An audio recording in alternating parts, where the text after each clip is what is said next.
नमस्कार दोस्तों, मुद्दे की बात में आपका स्वागत है। समाजवादी पार्टी के वरिष्ठ नेता आजम खान के जेल से बाहर आने के बाद सबसे ज़्यादा बात यही हो रही है कि अखिलेश यादव या सपा को लेकर आजम खान का अगला कदम क्या होगा। क्या वो समाजवादी पार्टी का साथ छोड़ भी सकते हैं? जेल से बाहर आने के बाद अपने खास अंदाज में आजम खान ने जो बयान दिए हैं वो भी इन अटकलों को हवा ही देते हैं। यानी कभी वो भावुक नज़र आते हैं तो कभी वो तंज कसते हुए नज़र आते हैं, कहीं इशारों में अपना दर्द बयां करते हुए नज़र आते हैं। किसी भी सवाल का कोई सीधा हाँ ना ब्लैक एंड वाइट जवाब आजम खान ने जेल से बाहर आने के बाद नहीं दिया। तो उत्तर प्रदेश की पॉलिटिक्स पर आजम खान के असर और उनके संभावित कदमों को लेकर बात करने के लिए हमारे साथ मौजूद हैं वरिष्ठ पत्रकार, लेखक और राजनीतिक विश्लेषक शरद प्रधान जी। सर, आपका बहुत बहुत स्वागत है।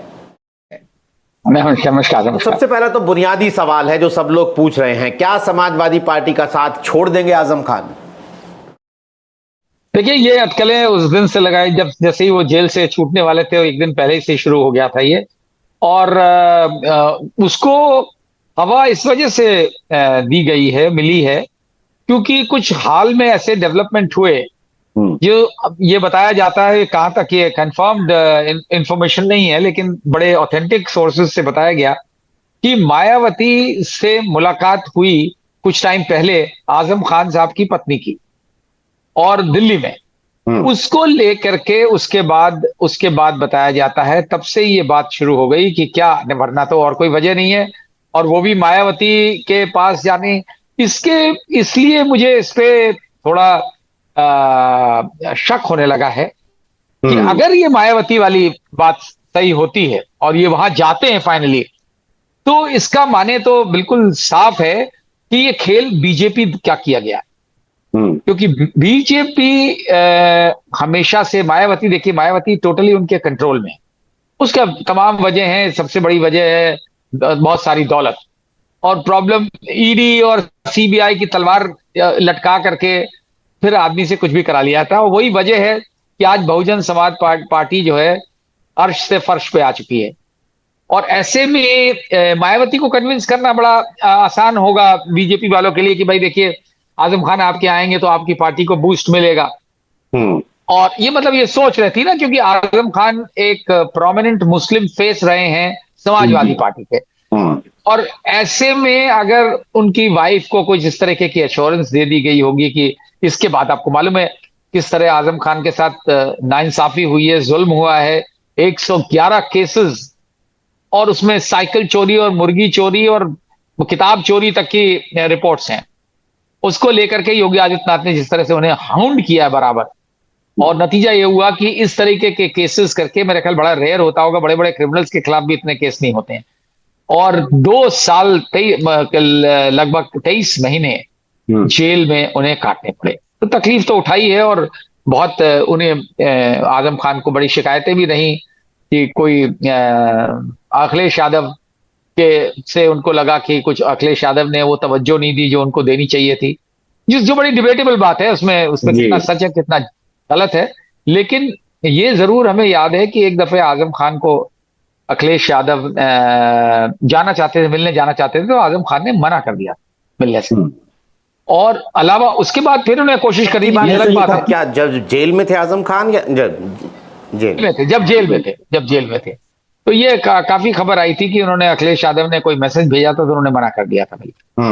तब से ये लगाया जा रहा था। देखिए, आजम खान की जो ना इत्तेफाकी है अखिलेश के साथ, ये 2012 से शुरू होती है। अगर उस टाइम में, अगर आपको याद हो, जब अखिलेश यादव की बात चल रही थी, मुलायम चाह रहे थे अखिलेश यादव को मुख्यमंत्री बनाने के लिए कि भाई अब मैं अपना जो है ये पूरा दारोमदार दे दूं, इसको विरासत जो है वो विरासत दे दूं अपने बेटे को। तो उस टाइम उसको सबसे ज्यादा अपोज करने वालों में से आजम खान एक थे। शिवपाल यादव चाचा जो थे उनके, वो भी अपोज, क्योंकि शिवपाल यादव सोचते थे कि उनसे बेहतर सक्सेसर कौन हो सकता है। अच्छा, पॉलिटिकली इस बात सही भी थी। तो आजम खान ने उस वक्त शिवपाल यादव का साथ दिया था और उन्होंने बड़ी स्ट्रांगली अपोज किया था। वो ये नहीं कह रहे थे शिवपाल को बना दो, वो ये कह रहे थे कि मुलायम सिंह जी आप खुद बनिए, आपको खुद बनना चाहिए, ये अभी किसी को बनाने की जरूरत नहीं है। बड़ी खुल के बात हुई थी। लेकिन आप देखिए, मुलायम सिंह एक अ, बड़े मंझे हुए नेता थे। वो जानते थे सिचुएशन से डील करना। उसके कुछ ही समय बाद जब से आजम खान ने पब्लिकली अपोज किया, हम्म उन्होंने ये इंश्योर कर लिया कि अखिलेश को मुख्यमंत्री बनाने का पहला प्रपोजल आजम खान से ही साइन करें। हम्म जब तो ये तो आर्ट थी मुलायम सिंह की, उन्होंने कैसे किया होगा वही जाने और आजम खान जाने, लेकिन उस टाइम उन्होंने कर लिया। लेकिन फिर भी उनमें दिल में मलाल उनके रहा, क्योंकि आजम खान उस किस्म के नेता रहे हैं जो ना सुनने के आदी नहीं।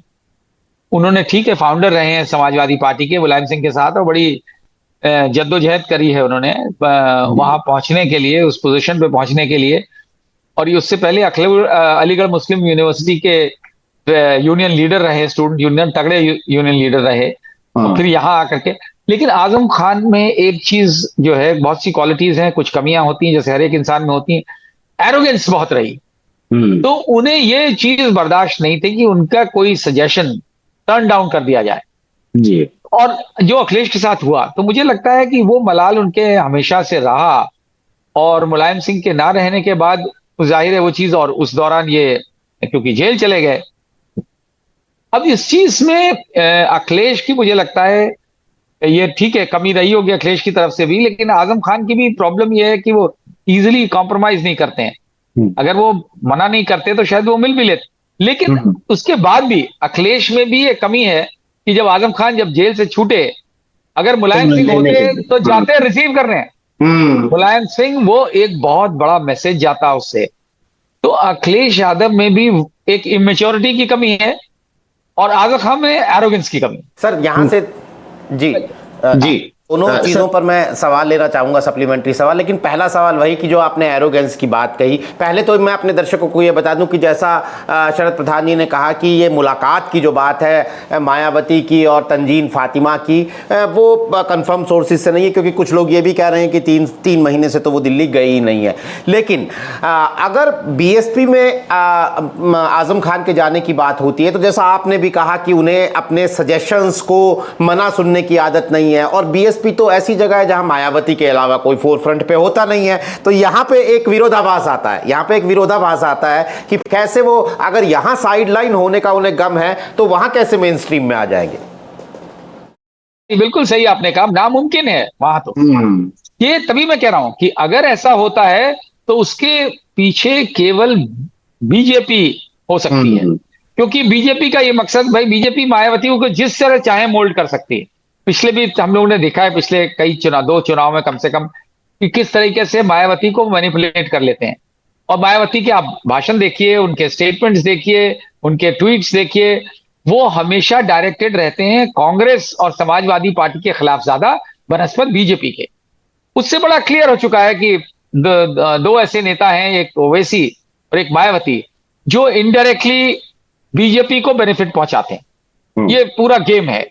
और इसमें भी क्योंकि देखिए, मेरा मानना यह है कि आजम खान साहब जो हैं वो नेम तो हैं और सिंबल भी हैं, लेकिन आजम खान साहब के नाम पे वोट नहीं मिलता। वोट समाजवादी पार्टी को मुसलमानों का मिलता था मुलायम सिंह के नाम पे। और अब 2 साल जेल में रहने के बाद वो और पब्लिक से दूर हो चुके हैं, और आज की डेट में ये एक्सपेक्ट किया जाए कि वो वोट दिला देंगे और मायावती की मरी हुई पार्टी को, जिसको उन्होंने खुद ही दफन किया है, उसका रिवाइवल हो जाएगा इससे, ये नामुमकिन सी बात है। ये दिखाने के लिए अच्छा लगेगा। ये मेरा ख्याल बहुत सी जगह लोग इसको काफी प्रॉप अप भी करेंगे इस चीज को। लेकिन अगर बहुत बड़ा है, अगर वो फाइनली जाते हैं, तो आपने बहुत अच्छी बात कही कि जब उनको लग रहा है कि यहीं पे निगलेक्ट हो रहे हैं, तो वहां तो उम्मीद भी नहीं करना चाहिए। वहां मायावती ने जिस तरीके से अपने सगे भतीजे को, भाई को निकाला अंदर किया, फिर निकाला अंदर किया, मतलब खिलौने की तरह उससे, फुटबॉल की तरह खेलती हैं। उसमें आजम खान साहब जैसे व्यक्ति की मुझे नहीं लगता कि कोई, जो बड़ी नादानी होगी अगर वो वहां जाते हैं पॉलिटिकल एंगल से। वो ठीक है, मैसेज चला, उससे फायदा किसका होगा? सिर्फ बीजेपी को कहने में आसान हो जाएगा कि देखिए समाजवादी पार्टी के तो उनकी भी सगी नहीं है। तो जिससे इस उम्मीद में वो करेंगे जिससे मुसलमान हट जाए समाजवादी पार्टी से, जो कि मुझे बड़ा फार फेच्ड है। क्योंकि मुस्लिम्स, जैसे मैंने कहा, मुस्लिम्स आजम खान को देख के समाजवादी पार्टी को वोट नहीं देते। जी रामपुर एक अकेली जगह हो सकती थी, लेकिन उसके बियॉन्ड उनका इन्फ्लुएंस नहीं था। तो अनफॉर्चुनेटली आजम खान अच्छे नेता, तगड़े नेता, स्ट्रांग बोलने वाले, सब कुछ, लेकिन उनमें उन्होंने दोस्त कम बनाए। हम्म, वो उसकी वजह से, उनकी जुबान की वजह से। जी आजम खान की बदजुबानी की वजह से लोग उनसे नाराज हो जाते, और वो बहुत बहुत कटाक्ष करके बोलना। कभी तो यही वजह है शायद कि, और किसी से अब देखिए, पॉलिटिक्स में तो आपको कॉम्प्रोमाइजेस करने होते हैं, और अच्छी मृदु भाषा से आप जितना संबंध बना सकते हैं, वो एरोगेंस से नहीं बना सकते। तो नहीं, बिल्कुल सही आजम बात। खान साहब, हाँ, बदजुबानी की वजह से लोगों ने बदतमीज भी कहते थे। बदजुबानी की वजह से बहुत से इतने ज्यादा दुश्मनी उन्होंने पैदा कर ली। और अब वो एक ही उनके पास चीज मुमकिन हो सकती है, नीरज, कि भाई वो अपने लड़के को रिहेबिलिटेट करना चाहते हो कहीं। तो उसके लिए भी बीएसपी कोई जगह नहीं है। किसी भी जगह चले जाएं या अपनी छोटी सी पार्टी बना लें, जैसे आजकल तो दो दो जनों की पार्टी होती है कि भाई दो जने बना लिया, फिर जो पावर में आया उसका, तो भी समझ में आता है। उस लड़के के साथ भी जुल्म हुआ, उनकी पूरे परिवार के साथ जुल्म हुआ, लड़के को उठा के जेल भेज दिया गया, बीवी को भेज दिया गया। तो कम, वो तो भाई योगी आदित्यनाथ का स्टाइल है कि जिसके पीछे पड़ जाते हैं वो हाथ धो के पीछे पड़ते हैं। और खास तौर से अगर कोई मुसलमान है तो फिर तो उसके तो वो आजम खान के साथ हुआ। तो ऐसी सिचुएशन में आज की डेट में आजम खान को ये ट्रीट करना कि उनमें बहुत बड़ा, उनके जाने से समाजवादी पार्टी को झटका लगे, एक थोड़ी देर के लिए वो होगा कि हाँ साहब देखिए ये, और उन लोगों को कहने में ये बात, जो बीजेपी वाले हैं उनको कहने में हो जाएगा बीजेपी समाजवादी पार्टी के खिलाफ एक बड़ा सा पॉइंट उठाने का। उससे कितना फर्क पड़ेगा मुस्लिम वोट को, मेरी नजर में नहीं पड़ना, 1% भी नहीं पड़ना। और इससे को कोई गेन होगा? बसपा तो वैसे ही डूबी हुई पार्टी है, और वहां पे इनके अकेले जाने से कोई बसपा को कुछ नहीं हो जाएगा। मुझे लगता नहीं कि बीजेपी का मकसद भी अल्टीमेटली कुछ उनको हासिल करने को देगा। तसल्ली हो जाएगी, लेकिन ग्राउंड रियलिटी में कुछ नहीं मिलने वाला। सर अब जी नहीं सर, आप बात पूरी कीजिए, फिर मैं आऊंगा सवाल। मैं ये कह रहा था कि देखिए, हरेक का, नीरज, पॉलिटिक्स में हरेक का वक्त होता है। आपने देखा किस तरह लाल कृष्ण आडवाणी, जिसके नाम पे तूती बोलती थी पार्टी में, आरएसएस में, सारे संघ परिवार में, वो कहां चले गए, किसे गायब हुए? मोदी जी ने उनको बिल्कुल सीन से ही गायब कर दिया। और हो जा, उसमें खाली मोदी रिस्पॉन्सिबल नहीं है, टाइम, समय, जो हरेक का समय होता है, और हरेक का समय आदमी जब मुगालता हो जाता है कि भाई हमारा तो, हम तो परमानेंट है, वहीं पे लोग मारे जाते हैं। तो वो वही चीज मेरा ख्याल, और वो लोग एरोगेंट हो जाते हैं। और अब वो पॉलिटिक्स भी इतनी बदल चुकी है, समाजवादी पार्टी के अंदर की भी पॉलिटिक्स बदल चुकी है, कि आजम खान साहब के पास अब वो जलवा नहीं है कि उनके कहे हुई बात को अपहोल्ड किया जाए। और अखिलेश ने उनके उस पर ना जाकर के अपनी तरफ से मूव करना चाहिए था। अच्छा उससे मैसेज जाता अगर वो रिसीव करने चले जाते, वो भी नहीं करके उन्होंने बता दिया कि भाई हमें अब जरूरत नहीं।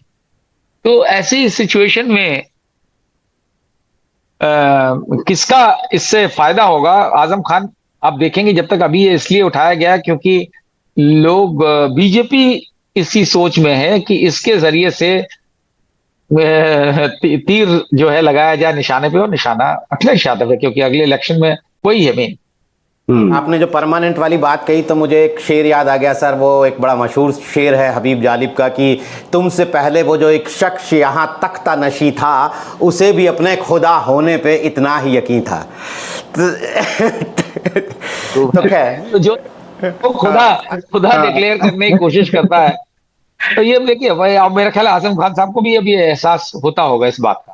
तो इसलिए कभी भी आदमी को एक लिमिट तक अपने बारे में गलत फहमी जब होती है आदमी को, तो फिर वो कहा जाता है कि वो अपने अंत की तरफ बढ़ रहा है। सर हम चूंकि स्पेस बिटवीन द वर्ड्स ही तलाशने की कोशिश कर रहे हैं, तो अखिलेश के आजम खान को रिसीव करने के लिए सीतापुर जेल ना जाने की एक वजह है क्या ये नहीं हो सकती कि ये लगता हो कि जितना ज़्यादा आजम खान के साथ दिखेंगे तो बीजेपी को मौका मिलेगा धार्मिक ध्रुवीकरण की उस पॉलिटिक्स को बढ़ाने का, जो आजम खान के बाहर आने के बाद जिसके कयास लगाए जा रहे हैं। मुस्लिम तो वैसे भी वोट दे ही रहा है, तो ये भी ये एक सोची समझी बात हो सकती है कि भैया एक स्टेटमेंट दे दिया कि सारे मुकदमे वापिस होंगे, ये जेस्चर दिखा दिया, सरकार आई तो हम सब कुछ करेंगे, लेने नहीं गए कि तस्वीरों में साथ साथ दिखेंगे तो उसका कोई और मतलब निकलेगा। मुझे नहीं लगता, इतने इमेच्योर नहीं है अखिलेश कि वो ये सोचें कि बीजेपी को ध्रुवीकरण, अरे बीजेपी का पॉलिटिक्स है ही क्या ध्रुवीकरण के अलावा ध्रुवीकरण के उनके पास है क्या? वो तो कर ही रहे हैं, भरपूर कर रहे हैं। आजम खान के साथ दिख जाने से कौन सा वो हो जाएगा? ये कमजोरी है अखिलेश यादव की, अगर ऐसा सोचते हैं तो।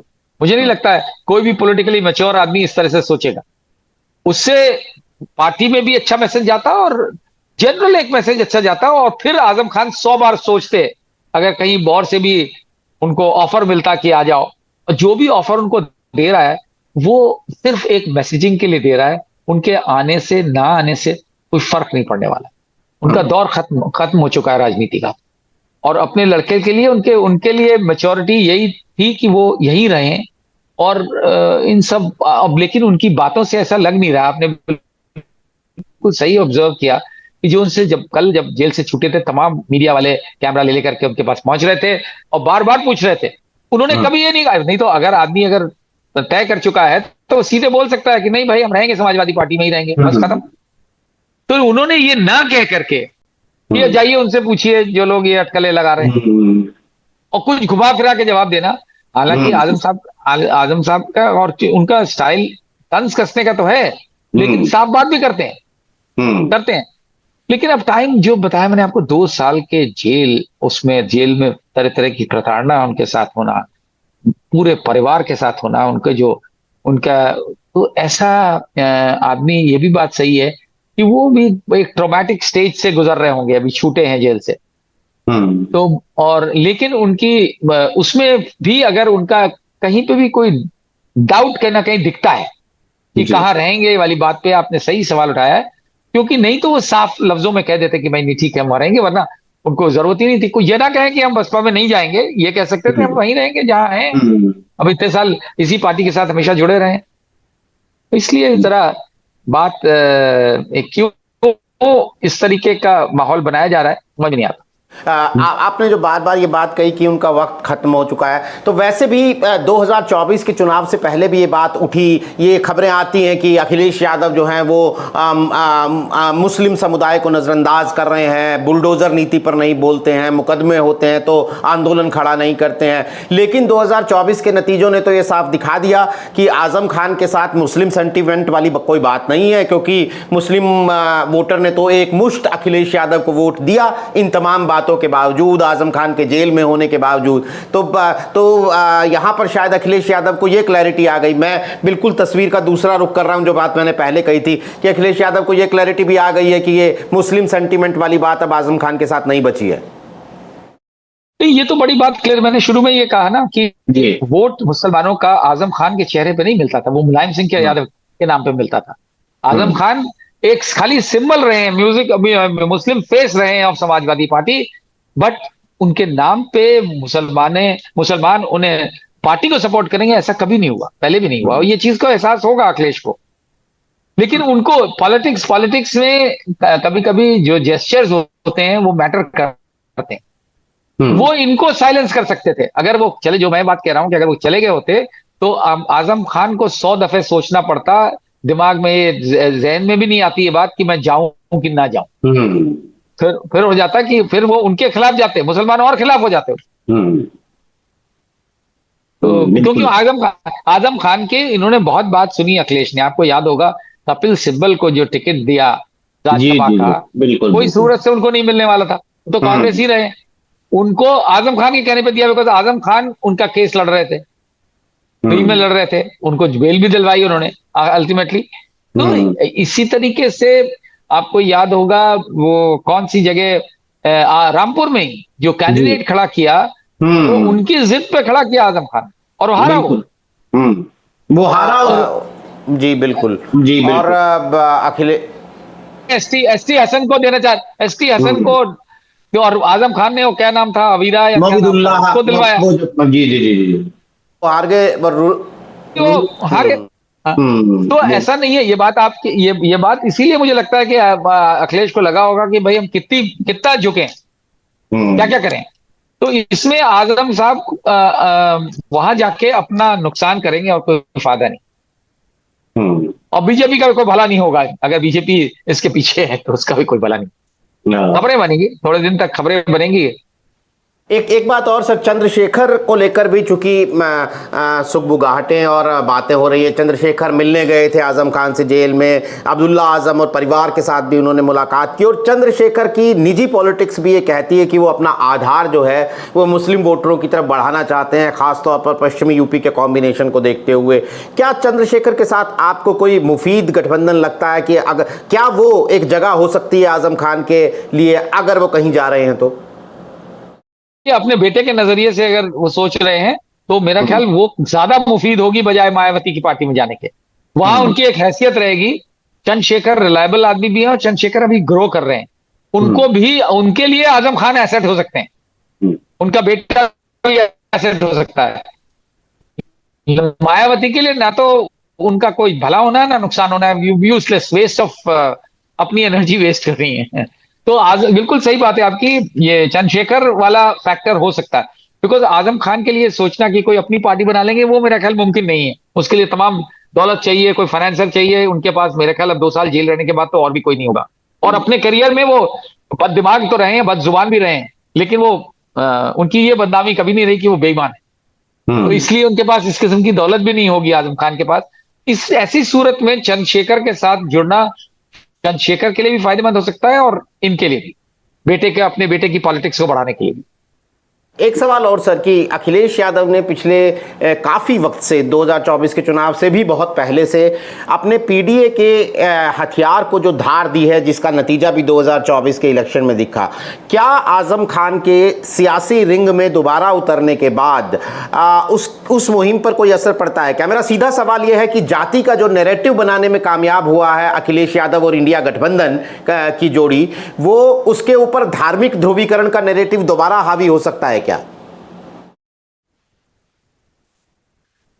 देखिए, जहां तक योगी आदित्यनाथ है इसका सवाल है, वो तो पूरा इसी कि जाति के ऊपर ले आए। वो जैसे जो एक जमाने में हम लोग जिसे मंडल के ऊपर कमंडल कहते थे, उसी का दूसरा फॉर्म शुरू हो गया है। जो योगी आदित्यनाथ ने अभी जो आदेश निकाला 21 तारीख को, जो जियो जारी हुआ, जिसके तहत ये हो गया कि किसी प्रकार का जातीय सिंबल, लेबल डिस्प्ले नहीं किया जाएगा पॉलिटिकल रैलीज में या गाड़ियों में, जिस तरह लगा तमाम लोग लगा लेते हैं खूब।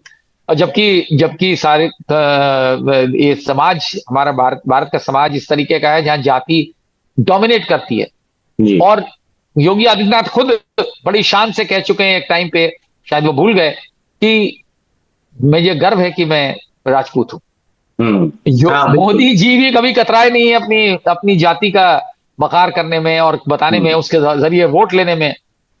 जगह जगह आज की डेट में जिस तरह मुलायम सिंह यादव के जमाने में हर थाने पे यादव होता था, आजकल हर जगह सिंह दिखता है।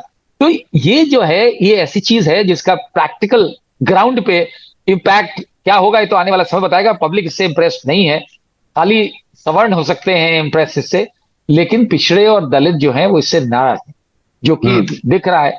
और ये लोगों को ये भी खतरा लग रहा है कि कहीं ये भी एक मूव तो नहीं है आगे चल करके आरक्षण खत्म करने का। यहां से शुरुआत करिए कि जाति ने, अरे भाई, अगर ठीक है उसमें शेड्यूल कास्ट एग्जेम्प्टेड है, क्योंकि कानून ऐसा है कि उसमें कर नहीं सकते। उसके लिए तो इन्हें संविधान बदलना पड़ेगा, जिसके प्रयास में थे ये लोग और नहीं हुआ और धड़ाक से जमीन पे गिरे। तो ये जो योगी आदित्यनाथ ने किया है, उसको मुझे लगता है ये अखिलेश के पीडीए को काउंटर करने के लिए भी बहुत हद तक ये रहा है। तो उसमें मुझे नहीं लगता कि ये दिल्ली वाले कितने सहमत हैं, बिकॉज योगी जी तो खुद मुख्तार हैं, जो चाहें कर सकते हैं। और दिल्ली से उनको वो आदत नहीं है उनको परमिशन लेने की। तो दिल्ली में इसका क्या इम्पैक्ट पड़ेगा ये देखने वाली चीज है। लेकिन ये जहां तक ट्राई कर रहे हैं जो, वो इसी डायरेक्शन में है, किस तरीके से हिंदुओं को यूनाइट करके मुसलमानों के खिलाफ खड़ा कर सके। और इनकी डेफिनेशन ऑफ हिंदूज बड़ी सिंपल है कि जब तक आप मुसलमान से नफरत नहीं करें तब तक आप हिंदू नहीं। तो कोशिश तो उसी डायरेक्शन में है। ये कितनी सफल होगी ये तो आने वाले चुनाव में पता लग जाएगा, अनलेस कि उससे पहले कुछ हो जाता है। क्योंकि जिस तरीके से सहारा लिया कोर्ट के एक आदेश का, बड़ी एक छोटी सी एक सिंगल बेंच के ऑर्डर को लेकर के उसका इन्होंने ऐसा शो किया, और देखिए 16 को कोर्ट का ऑर्डर आता है, 21 को शासन आदेश जारी हो जाता है। कितने आदेश हैं कोर्ट के, हाई कोर्ट नहीं सुप्रीम कोर्ट के, जो यूपी गवर्नमेंट ने फॉलो करे। अरे आपको तो याद होगा जब कांवड़ यात्रा में जो नाम डिस्प्ले करने वाली बात थी उसके खिलाफ फौरन अपील करी, नया कानून बना दिया, कानून को मतलब उसका। तो फिर ये बताना बड़ी शान से बीजेपी वाले बोल रहे हैं सब हम तो देखिए सम्मान करते हैं न्यायपालिका का, न्यायपालिका ने आदेश दिया, सब ड्रामा फालतू का सबको दिख रहा है, इसके पीछे मकसद क्या है। लेकिन ये कितना काम करेगा जमीन पे ये मुझे नहीं लगता। चलिए, तो आजम खान के जेल से बाहर आने के बाद उत्तर प्रदेश की सियासत में हलचल है, अभी वक्त ज़्यादा नहीं हुआ है। हमारी नज़र रहेगी इस बात पर कि आने वाले दिनों में आजम खान क्या सियासी कदम अपना उठाते हैं और उसका 2027 के चुनावों को लेकर क्या उसका असर होता है, क्या उसका प्रभाव होता है। हमारी नज़र उस पर बनी रहेगी। आज हमारे साथ कार्यक्रम में शिरकत करने के लिए शरद प्रधान जी आपका बहुत बहुत शुक्रिया। तमाम दर्शकों का भी बहुत बहुत आभार। आज के लिए नमस्कार।